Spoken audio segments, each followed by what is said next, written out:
Lo pada pasti pernah dong jalan di jalan raya, terus kayak nyantai gitu kan, dan gak ada yang terjadi gitu, lo sampai tujuan. Nah, kalau di Indonesia kan kriminalnya tuh ada tuh kan bocah-bocah yang bawa senjata tajam gitu kan, untuk berlagak keren aja gitu. Bukan begal, tapi ya bocah-bocah nakal yang penunjukin kalau dia kuat gitu ke tongkrongannya. Pelitih gitu gak sih? Iya gak sih? Apa enggak, pelitih itu begal? Gue nggak paham bener, komen di bawah. Nah, bayangin hal kayak gitu terjadi juga, tapi kali ini di New York, Amerika. Jadi ada sebuah tren sosial media, tapi bukan aksinya yang di sosial mediain, tapi korbannya. Dan ini bukan tren kayak sebuah gaya yang lagi diikutin, tapi sebuah tren karena lagi banyak yang ngomongin. Jadi kalau kalian perempuan dan kalian lagi di New York, dan kalau kalian jalan di tempat umum yang cukup sepi, kalian nanti bukan dibegal, bukan di SA, tapi kalian tahu-tahu dipukul begitu aja sama orang, dan orang itu lari. Inilah dia The Knockout Game New York.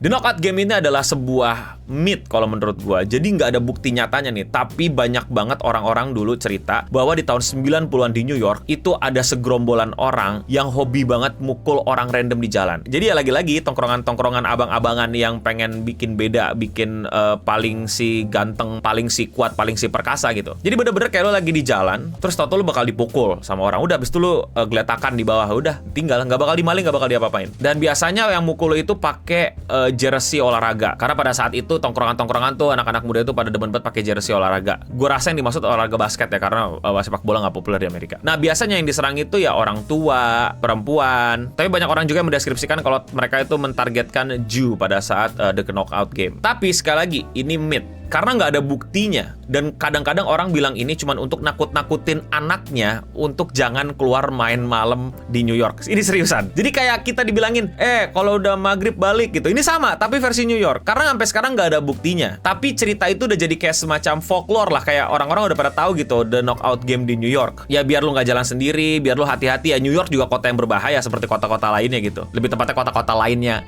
di Amerika. Jadi ya jangan jalan sendiri, jangan pulang terlalu malam, jangan di tempat gelap dan lain-lain. Ya tentu tujuannya ya biar bahaya yang lebih jelasnya gitu ya, kayak jambret, begal, atau SA, atau apapun itulah. Gun, jangan lupa ini gun, ini Amerika bung ya. Lu mau secepat larinya kayak Sonic, kayak The Flash, itu Glock orang yang nyampe-nyampe juga ke lu. Tapi kurang lebih kalian jadi paham kan bahwa seperti itulah kira-kira. Sampai hari di tahun 2024 ini bukan lagi myth. Tiba-tiba di TikTok banyak cewek curhat kejadian kayak gini. Ini videonya. I was literally just walking, and a man came up and punched me in the face. So I have fallen victim to. Trying not to cry, but like, I didn't realize I was part of a group of women that got punched.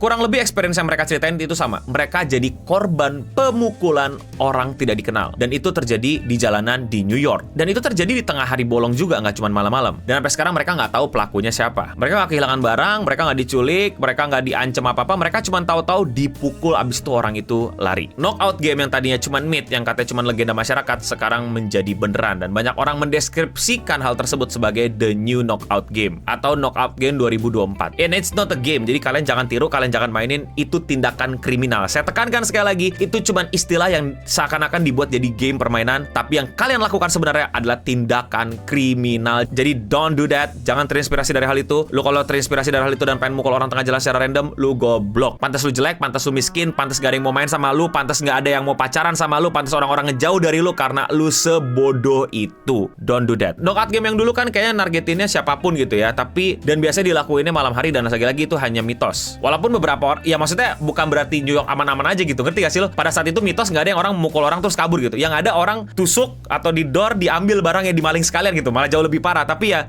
lo ngerti kan poin gue? Sekarang bedanya adalah bisa dilakuin di siang hari dan targetnya itu udah pasti perempuan. Last week I was assaulted in New York City, as you can kind of see here. I was assaulted by a man in New York City a couple hours ago. I was punched in the head in New York City. Sebagai orang yang bekerja di sosial media, gue curiga ini tuh campaign marketing apa nih gitu, kayak udah negatif tinggi ke situ. Saking banyaknya di Indonesia yang kayak gini-gini tuh kayak gitu yang memanfaatkan hal negatif kayak gini, bahkan jadi kayak sebuah tren untuk mempromosikan sesuatu gitu. Lagi-lagi tuh awalnya ya, dan itu asumsi gue, dan ternyata asumsi gue salah kan. Ya kayak kalian juga bisa, wah ini cewek-cewek fake nih, wah ini orang-orang nge-stage nih, wah ini pasti pura-pura nih dan lain-lain gitu. Ya emang gitu loh, kayak terasa banget gitu. Karena kayak mendekati impossible gak sih ada orang random mukul lu di jalan di New York terus tinggalin gitu aja gitu. gitu. Kenapa nggak sekalian dimaling gitu? Sebagaimana mengerikannya kota-kota di Amerika lainnya gitu. Sampai akhirnya ada video ini yang menurut gue membuat gue makin yakin gitu. Cowok cerita tentang pengalamannya cewek ditonjok dan dia melawan balik. Random man swung on my girlfriend in the street, and I was in the car watching it happen because she just got out of the car, and I guess he didn't know that I was with her. So I jump out of the car, I start fighting the guy. Here's a quick clip. I saw it.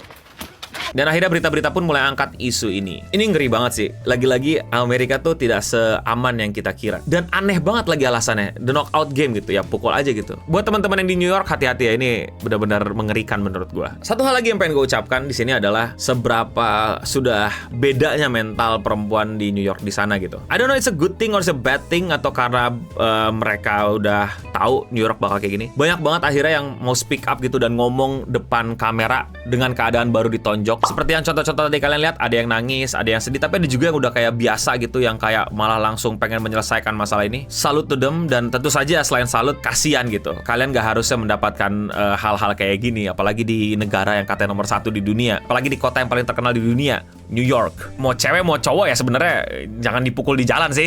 Kabar terakhirnya, NYPD sudah menginvestigasi dan so far sudah ada 2 orang yang ditangkap. 2? Berarti ini bukan 1 orang, berarti ini lebih dong. Berarti ya emang ini udah komplotannya dong, udah ada trennya beneran dong. Yang tadinya ini cuman myth, cuman legend buat takut-takutin orang, akhirnya jadi terjadi beneran. Bahaya. Crazy America. God save America. Sekali lagi, gue hanyalah orang di Depok yang hobi nikmatin konten-konten Amerika. Jadi buat teman-teman yang mungkin pernah mengalami kejadian ini, atau emang tinggal di New York dan mendengar berita kayak gimana, boleh lo kritisi gue di kolom komentar di bawah, atau tambahin informasi yang paling terbaru. Atau teman-teman ada juga nggak yang pernah mengalami kejadian aneh kayak gini? Coba tulis di kolom komentar di bawah. Kalau kalian suka sama pembahasan kayak ini dan kalian mau support gue, kalian bisa lakuin dengan sesimpel klik tombol subscribe di bawah yang lagi nyala-nyala. Gue Nobening pamit undur diri. Semoga kalian semua selamat, jangan sampai ada aneh-aneh di jalan, dan yang paling bener ya, jangan jadi pelakunya. Jangan sampai kalian malah yang jadi pelakunya ya. Ini bukan tren keren, gak usah ikutin tren-tren viral TikTok ya. Di Indonesia ada tuh kan yang anak kecil sama truk sama bus gitu sampai pada kelindes.